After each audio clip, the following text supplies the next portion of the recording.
Lakas po ng ulan mga kababayan. Yung ano namin, inihaw namin dun sa labas. Ayan, zero maluluto.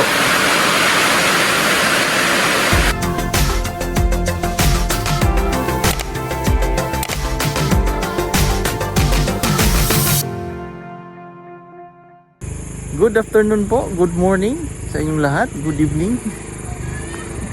So, nandito pa rin po kami sa Agusan, sa Loreto. Parte na po ito ng Agusan. At parang boundary po yata ng Davao City. Ayan, doon banda po mga kababayan. So, as usual, dito tayo sa generator. Titingnan ko uli kung may gasolina pa ba. Kasi kanina dinagdagan ko na po ito ng gasolina.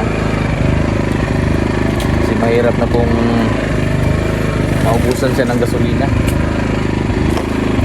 At baka masira ang generator. Titingnan ko lang. Hindi nasa kalahati. Mga kababayan, nasa kalahati pa po siya. Yung pula na yan, yung pula na yan po. Matibay po itong generator na ito. Kahapon na po ito nakaandar. Kahapon pagdating namin, ngayon umaandar. Kahit tibay niya, kailangan na po kapag ganito laging maandar ay kanyang oil dapat po mini-maintain na i-change oil tapos gamitin at bago gamitin para po hindi masira.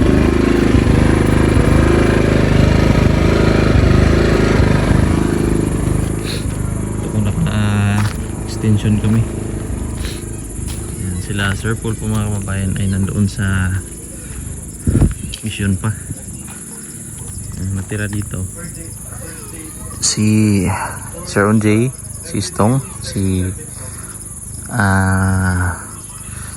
Peter Paul at saka si PB Panday.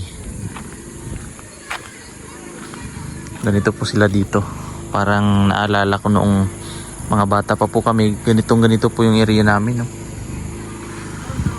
Ganito yung kalsada namin mga kababayan.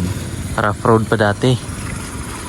At tapos walang ilaw, walang kuryente kasi nagka-kuryente po sa amin noong 2007. Naalala ko noon grade 6 ako.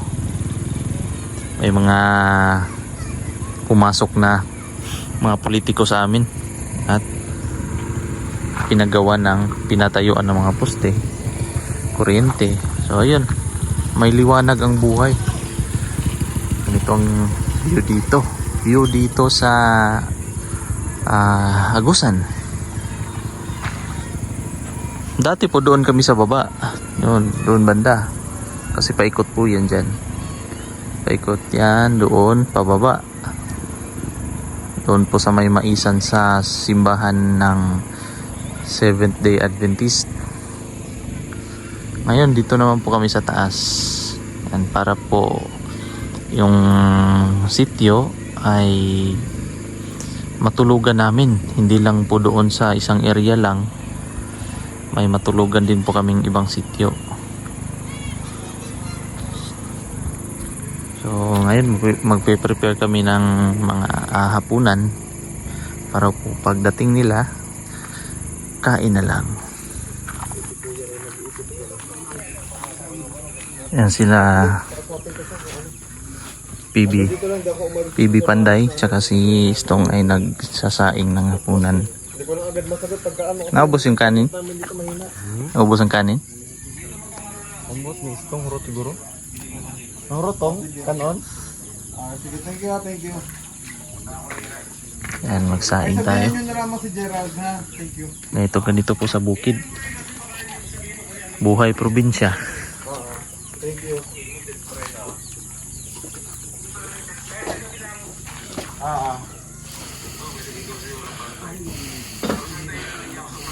Oo. Salamat, salamat.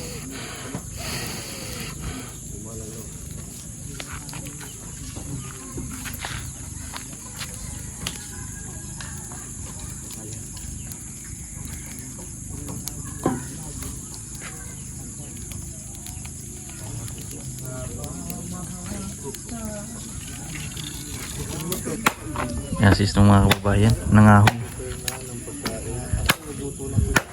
Layo ng pinagkunan niya ng kahoy. Sa dulo ng bundok na yun.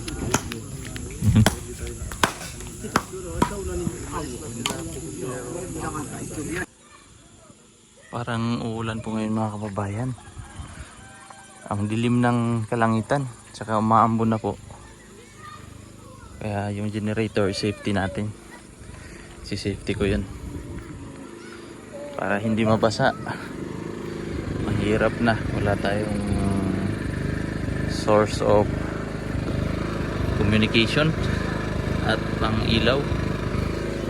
Wala tayong contact. Malayo tayo sa kabihasnan. Dito na lang siguro. Lalagyan ko na lang ito ng dagdag na gasolina. Maya-maya. Tatakpan ko na lang po muna siya.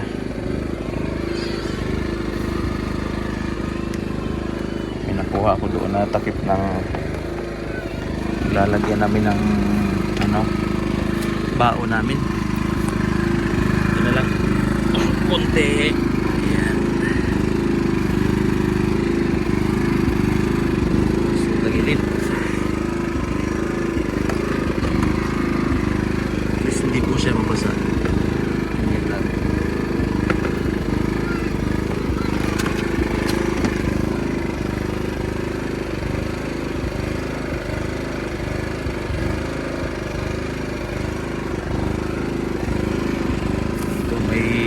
Nilagay naman na po ako na karton hindi na para hindi mainitan.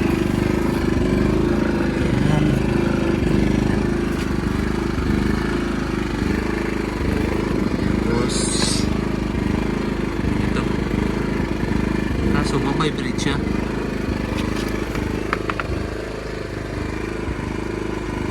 Ito na lang siguro ito sa taas.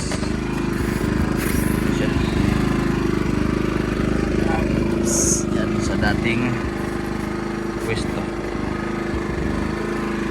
Tapos ito dito.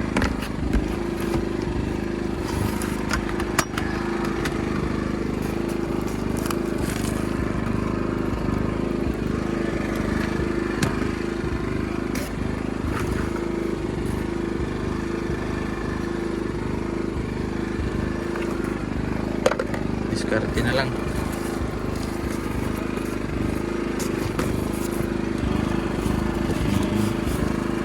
Para yung tulog niya pupunta doon. Yan.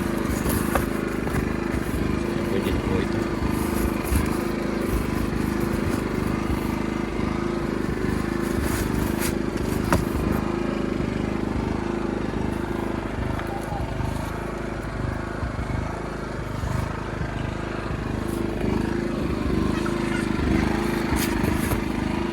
Dilipat ko na lang muna siya dyan. Mamaya kung uulan man, lalagyan ko na lang po ng trapal dito. Paikot dito. May palibot dyan para hindi po mabasa kasi may extra trapal po doon. Bali yun yung gagawin kong takip. Ito po ay pasamantala. Samantala lang. Kasi pag may ambon, malakas ng ambon, po siya madaling mabasa. Yan. Pina po ito. At itong generator po na ito mga kababayan ay ano naman po ito, pang outdoor. Nakasilyo po yan. Parang waterproof. Tingnan natin doon kung anong pinagagawa ni Istong. Tuhugin mo ang karning bayboy. Tong. Ano to? Pangratag. Ha? Parang ano? Pang? Parang screen. Parang screen, patungan mo ng karne. Kasi mag-iihaw-ihaw po mga kababayan. May tinatay po dyan na baboy. Tapos bumili sila ng 1 kilo. At yung isda na binili namin doon sa Santo Tomas. Yan, diskarte ni Stong. Gagawa siya ng parang grills, ihawan. Nagawa sa ano yun? Talahib. Bilis dumilim oh. Bilis dumilim ah. Kahapon mga 6 PM ang liwanag pa rin. Oh. Parang ganito pa. Ayan, bilis no. Oh. Kanina klarong-klaro ka pa, ngayon hindi na oh. Tapos doon, yan, natabunan na ng clouds. Matulis. Tulis ng kutsilyo. Tulis ko kung ano.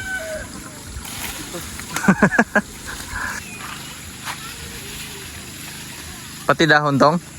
Hindi yan. Hindi ko lang putulin kasi ano. Mahirap na magkalisod-lisod. Mahirap kasing putulin pag walang ano. Walang patungan. Walang sana kung matulis ko ano. Kutsilyo ng pipitim. Tigas pala yan oh. Parang kawayan ah. Minsan, nung una, pag doon kami sa ano, Bukid. ito yung ginagawa namin sahig. Ito? Oh. Sahig sa kubo. Oh. Lalo na pag ano, yung natanda na talaga nito. Lumalaki pa yan, hindi na. Hindi na, ganito. Ganyan talaga. Yan, didiskartihan ni Stong.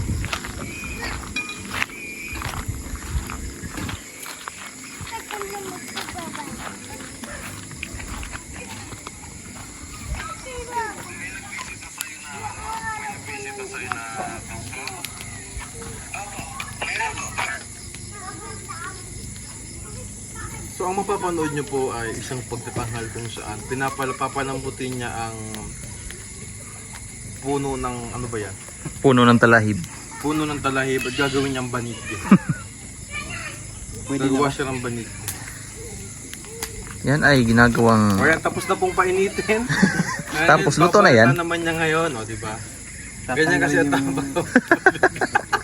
tutorial. Tutorial ito, tutorial 101. Kapag kayo ay napunta sa gubat, Ganito ang inyong Ito ang gagawin. life hack para sa inyo.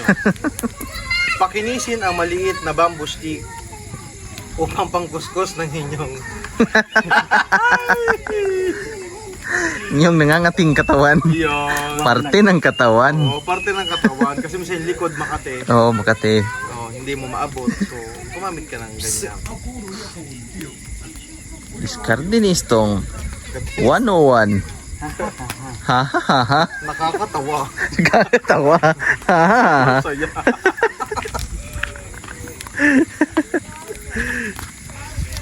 Yan. Yan na, yan na. Ayan na. Bayan. Yan na, pinalabas na ang Hindi niyo po naitatanong, mahika. mga kababayan. Si Stong kasi nung bata siya, Boy Scout yan. Akala ko Girl Scout. Uy, iba yun. di, Boy Scout pala to. Akala ko kasi Girl Scout. Yan, napaka madiskarte po ni Madam. Ay, hindi pala. larong torn. Sorry. So, ang head chef ngayon, si ano? Si Madam. Uy, hindi si Madam yan. Grabe ka naman kay Chris Eder. Hindi pala. ngayon. Namamahinga si Madam ngayon. Namamahinga. Kasi nilindol kanina po ang PB PB House, no? Mindanao, malakas ang nilindol kanina. Kinabulto ko po si Madam. Okay naman sila, pero ramdam nila dun yung lakas ng lindol. Ganon din kanina, nagano tayo, Wish, no? Oo, Nagkatingin lang pa tayong dalawa kasi akala ko Oo. nahihilo ko eh. Akala ko din, nahihilo ako eh.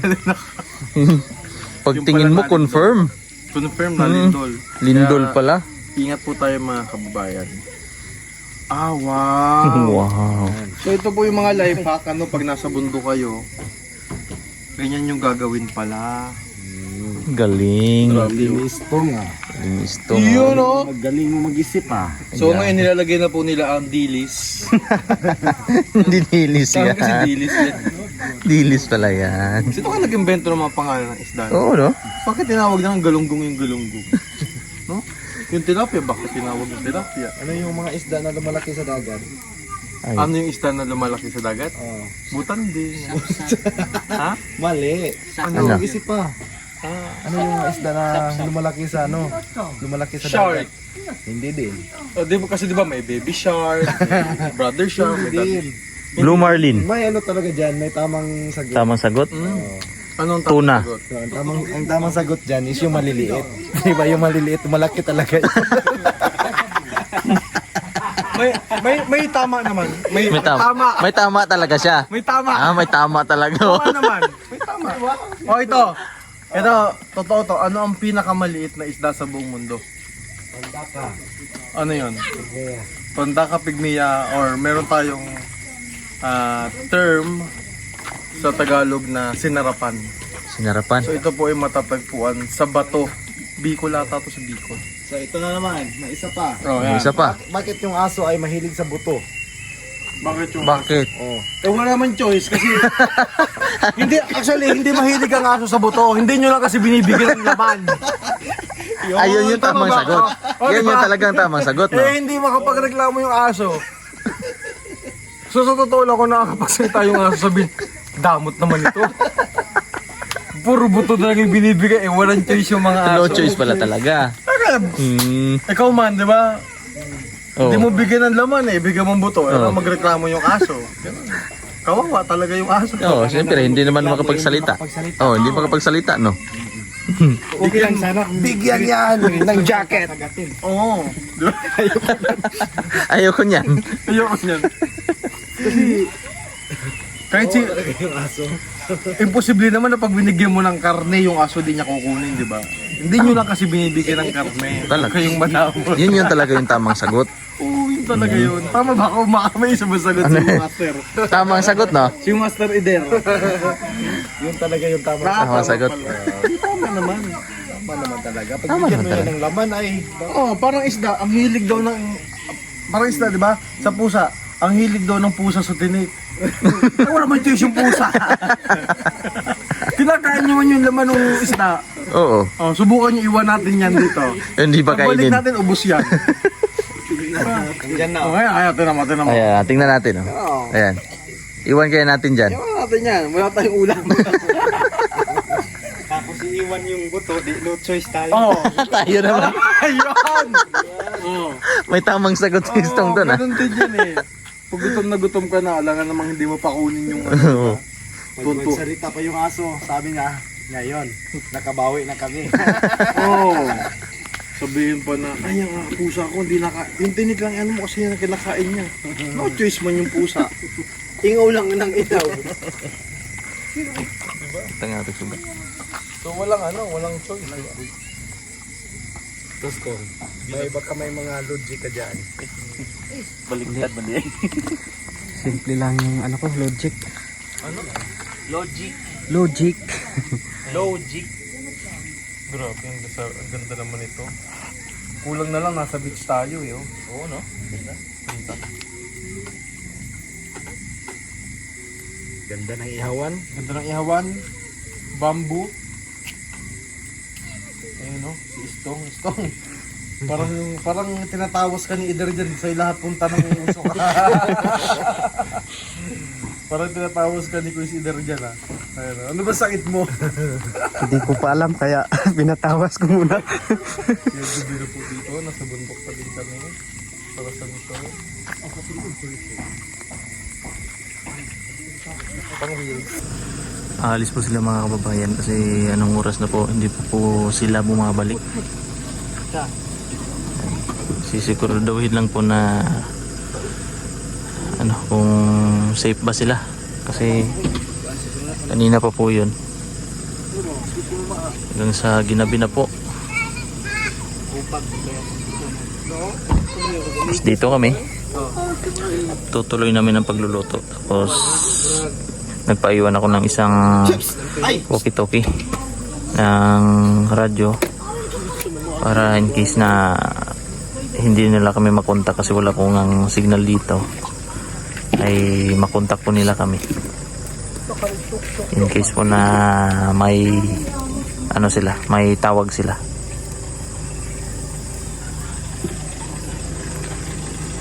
Sila.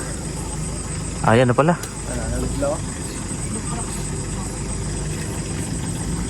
Andyan na pala sila.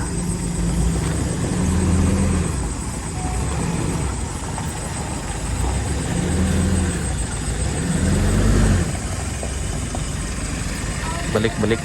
Initiate retreat.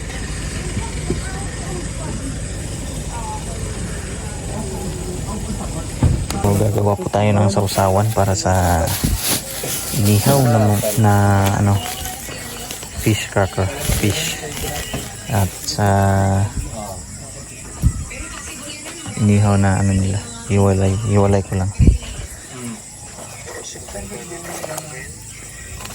Para mas lalong sumarap ang ating inihaw dyan. Inuna po namin ihawin yung isda para hindi masabay sa baboy.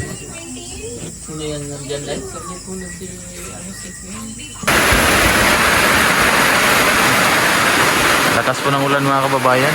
Yung ano namin, inihaw namin dun sa labas. Ayan, siro maluluto. Pwede na. Pwede na. Kinilaw. Ito lang. Yan, malaki no. Pwede na eh. Ayun dyan no. Yung ano, lumayag ko lang din. Prito na lang. Ayan, piprito na lang po yung ano kasi napakalakas po ng ulan. Isda, tsaka itong karning baboy. Kasi hindi po kinaya, napakalakas po talaga ng ulan. From this to prito. Inihaw na prito. Dahil munduyan ya, basa ya.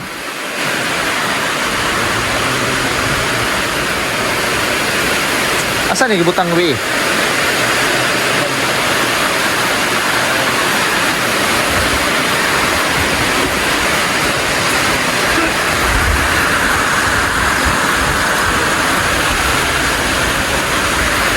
Kanina lindol, ngayon ulan na naman. Grabe ang inabot namin ngayon ah. Pero mo dito din yung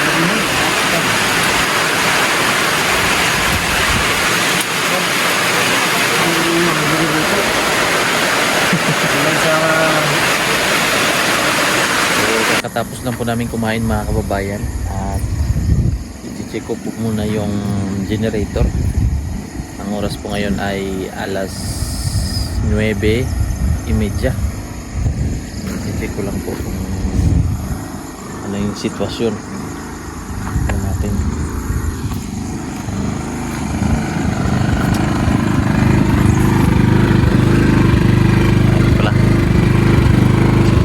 Okay lang pala. Tapos nilagyan na po namin ito ng karagdagang gasolina kanina. Kami ni Brother Edito. Ayan. At magpapasalamat lang po ako mga kababayan sa inyong lahat, sa inyong suporta at panonood po palagi ng aking vlog. At thank you so much din po kay Tita Redemption Sidiki sa kanyang pag-share po ng blessings para po sa allowance ni Kikang sa pag-aaral. Thank you so much din po sa inyong lahat sa hindi po pag-skip ng ads at sa ating Panginoon, dahil hindi po sa kanya ay wala po tayo dito ngayon. At puputulin ko na po ang ating video, ang ating vlog ngayong araw at ginabi na. Thank you so much po sa inyong panonood at ingat po kayo palagi. God bless po sa inyong lahat mga kababayan.